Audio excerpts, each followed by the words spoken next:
In 2025, a 14-year-old girl from Mesa vanished walking home. Her phone stopped. Her footprints ended in the desert. What came next terrified investigators. A white SUV, a circle of missing girls, and a detective who disappeared while solving his own case. They called it the Collector, but the final note said, "There is no collector." April 17, 2025. Mesa, Arizona. A normal Friday evening. The kind where nothing feels wrong until the phone stops ringing. At 7:04 p.m., 14-year-old Emily Pike left her friend's house to walk the 3 blocks home. She texted her mom, "Be home in 10. She never made it. Her phone stopped pinging at 7:17 p.m., 1 mile from her street. No crash, no signal fade. It just stopped. By 9 p.m., her mother, Carla Pike, called 911. 2 patrol cars swept the area. They found nothing. No shoes, no backpack, no struggle marks. At 11:30 that night, a traffic camera caught something. Emily crossing 8th and River. She looked calm. She was alone. Then a white SUV passed behind her. No plates visible. She looked over her shoulder, smiled nervously, and kept walking. That was the last image of her alive. Detective Jon Marlow took the case the next morning. He'd worked hundreds of missing person files, but this one felt off. Emily's route home was safe. Suburban lights, neighbors outside, Ring cameras everywhere. Yet there were no witnesses. No footage beyond that single frame. When police traced her phone data, the trail ended in a narrow service road behind an abandoned shopping plaza. Dusty, fenced, empty. Except for one thing, a single hair clip lying in the dirt. Purple plastic, Emily's favorite color. Search teams combed every inch of that road for 2 days. On day 3, they found her backpack half buried near a drainage pipe. Inside, her math homework, a phone charger, and a folded note. It said, "Don't look for me." Handwriting didn't match hers. The news exploded. Arizona teen vanished on way home. TikTok and Reddit went wild. Theories about trafficking, runaway, even paranormal sightings near the drainage canal. But Marlow kept it simple. No fantasy, just facts. He pulled surveillance from every camera within a mile. One caught a glimpse, 7:19 p.m. Same white SUV circling back toward 8th and River. 2 minutes later, Emily's phone went dark. When police tracked the vehicle's make, a 2012 Ford Expedition, they found 6 registered in the county. 5 cleared instantly. The 6th belonged to a name no one recognized, Travis Lane.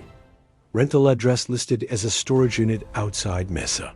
Detectives raided the unit 3 days later. Inside they found camping gear, a portable generator, and 12 burner phones. But not Travis Lane. Security footage showed him locking the unit a week before Emily vanished, then leaving in a gray hoodie, carrying something wrapped in a blanket. Fingerprints came back clean, because Travis Lane didn't exist. Fake ID, prepaid card, burner address. That's when the case shifted from missing person to abduction. At 1:17 a.m. on April 24th, Marlow got a call from the State Ranger Service. Hikers near Superstition Mountains found a makeshift camp. 3 sleeping bags, burned food tins, and a notebook half melted from the fire. The first page read, "She likes the mountains." The next page, coordinates. The handwriting matched the note from the backpack. Teams hiked to the coordinates at dawn. They found a shallow pit lined with rocks and 2 empty water bottles. And 10 feet away, a pair of shoes, size 6, the same brand Emily wore. DNA confirmed it the next day. Her body wasn't there. Just her shoes, the pit, and one strange detail. The sand inside the pit wasn't from the mountains. It was red clay from the riverbed 6 miles east. Somebody had moved her. The next week, a drone volunteer scanning the area found a heat anomaly near the canyon wall. A cave sealed by loose boards. When police broke through, they found personal items scattered across the stone floor. A hairbrush, 2 energy bars, and a child's drawing of a house with 3 windows. At the bottom, written in pencil, "I'm almost home." No body. No sign of Travis Lane. Then, on May 2nd, a woman came forward. She lived 2 towns over, claimed she'd seen a white SUV parked behind her trailer the same night Emily disappeared. She didn't report it because, as she put it, he was just sitting there, staring at the school bus stop. When detectives showed her photos of vehicles, she pointed to the same 2012 Expedition, but she added something chilling. She said the driver wasn't a man. He was wearing a mask. A girl's face. The description hit social media like gasoline. Hashtag Mesa Mask Man trended for a week. People began sending fake sightings, staged clips, everything for clicks. But among the noise, one photo stood out. A grainy frame from a gas station camera at 7:30 p.m. that night. White SUV, headlights on, and in the driver's seat, a figure with long blonde hair. Emily's hair. May 3rd, 2025. 9 days since Emily Pike vanished. Detective Jon Marlow hadn't slept more than an hour a night. Every lead turned cold within a day. But one thing still bothered him. The red clay. Mesa's terrain was sand and dust. That clay only existed along the Salt River floodplain, 6 miles east of where her shoes were found. So that morning, Marlow drove out there alone. He parked near a half-collapsed bridge and started walking the riverbank. At 9:12 a.m., he spotted something wedged between 2 rocks, a clear plastic sheet, torn on one side. He pulled it free. It wasn't plastic, it was shrink wrap. And inside, a strand of hair. DNA came back within 24 hours. It was Emily's, but the forensic report added one more line. Sample contained trace residue of phenobarbital, a sedative used in veterinary clinics. Someone had drugged her. Marlow sent a team upriver to follow the water flow. 3 miles north, a diver found a black trash bag snagged on a tree root. Inside was clothing, Emily's jeans, torn and water-soaked, and a mask. Not rubber, silicone, a lifelike replica of a teenage girl's face. Its mouth cut open with scissors. They tested it for prints, nothing. But the brand tag inside the mask led to a company in Utah that made custom prosthetics for medical training. That company had recently filled an order under the name Travis Lane. Shipping address, a warehouse in Phoenix. FBI joined the case within days. They raided the warehouse, expecting a lab or storage unit. Instead, they found an empty space.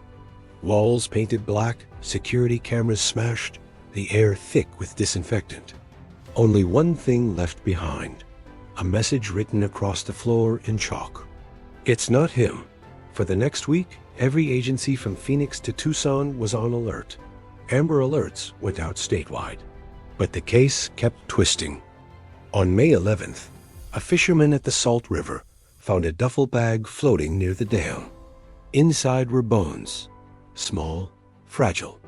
Forensics identified them as Emily Pike, but the skull wasn't hers. The dental records matched another missing girl. Abigail Monroe vanished from New Mexico in 2023. 2 girls, 2 years apart. Same clay, same drug, same mask. The case was no longer a kidnapping. It was serial. Detectives pulled files on unsolved teen disappearances across the Southwest. A dozen matched the same pattern. Girls aged 13 to 16, blonde or light-haired, last seen near rivers or bridges, each connected to a white SUV with covered plates. But there was one more link. In every case, the first letter of the victim's first name formed a sequence. A, B, C, D. Until Emily E. The pattern stopped there. Marlow called it the alphabet chain. When press leaked that name, chaos erupted. People saw white SUVs everywhere, Parents kept their kids home from school, and deep corners of the internet started sharing photos, coordinates, even sightings. Most fake, some real. Then, on May 19th, police traced an IP address that had been posting Emily's photos on a private message board. It led back to a computer repair shop in downtown Phoenix. They raided it that night. The man inside said his name was Travis Lane, but his fingerprints told another story. They belonged to James Connolly, a former tech contractor for law enforcement who disappeared in 2018 after being accused of tampering with evidence in a missing persons case. Inside his apartment, they found hard drives full of photos, rivers, girls, and the same silicone masks lined up in rows. Each mask labeled with a name: Abigail, Brooke, Claire, Danielle, Emily. All 5.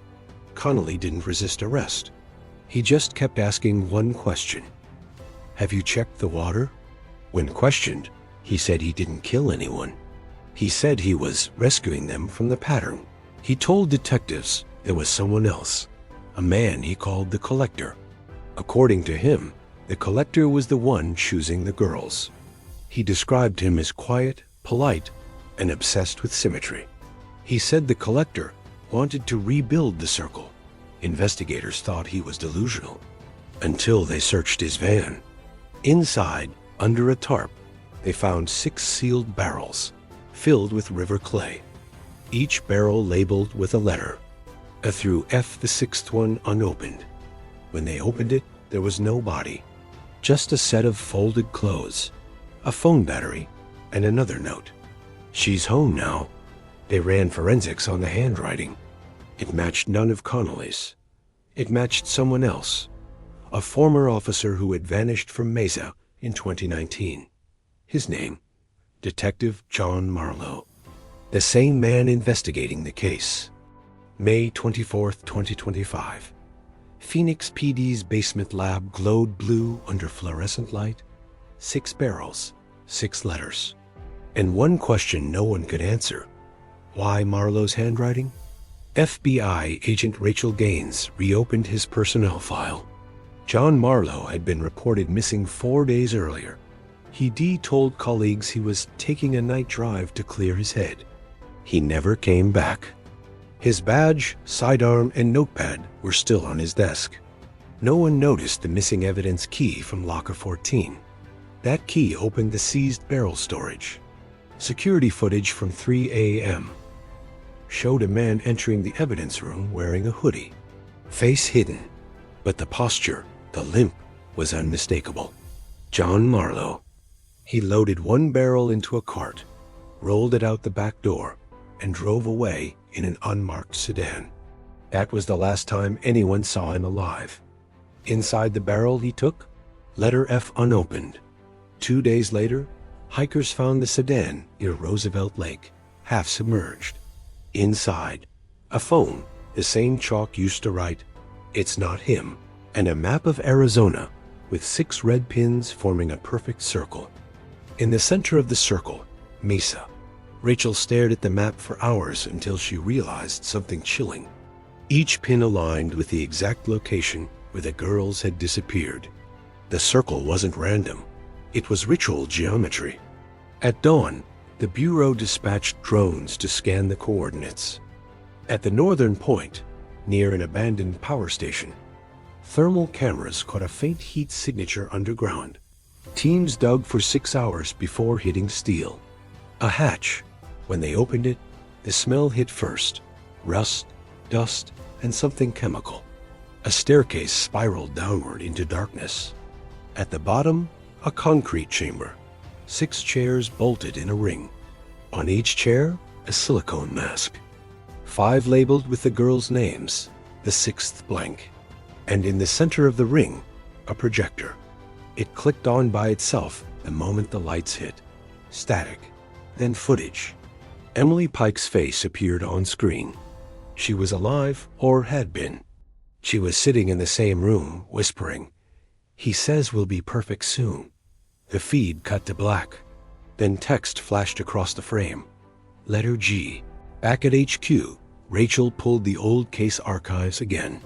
7 disappearances across the last decade, all children of law enforcement officers. Marlow's own daughter, Grace Marlow, had died in 2017, age 13, from an unsolved abduction. Letter G. Grace. He hadn't been chasing a killer. He'd been continuing the pattern. Every victim, after his daughter's death, followed the alphabet. Every clue left behind, his way of reenacting the trauma. But the twist was deeper. The drugs, the barrels, the mask orders, all funded through police evidence accounts Marlow himself once managed. He wasn't working alone. Someone inside had been helping him cover it. The forensics audit traced multiple false authorizations under a name-masking software written years earlier by James Connolly, the same tech suspect now in custody. He wasn't the killer, he was the coder, Marlow's silent partner. When confronted, Connolly laughed. He told me it would end at G. That's what he promised. G for Grace. The next morning, before transport to federal custody, Connolly bit down on a capsule hidden in his cheek. Cyanide. He died before he hit the floor. 3 days later, cleanup crews draining Roosevelt Lake found the missing barrel F wedged under a dock. Inside wasn't a body, just Marlow's badge, his watch, and another note. There is no collector. There's only what we collect. The Bureau sealed the chamber under the power station. Official statement. Unsubstantiated evidence of serial activity. Public version. Case closed. But at night, officers patrolling the Mesa River Trail reported hearing voices near the water. One described a girl's whisper, "I'm almost home." Another swore he saw a white SUV parked with headlights off, engine running, no driver inside. When he approached, the car door swung open. Inside, folded on the seat, was a new silicone mask. Label H, and that's where the official file ends. No body, no arrests, just a closed report and a question. If the circle really stopped at G, then who made H?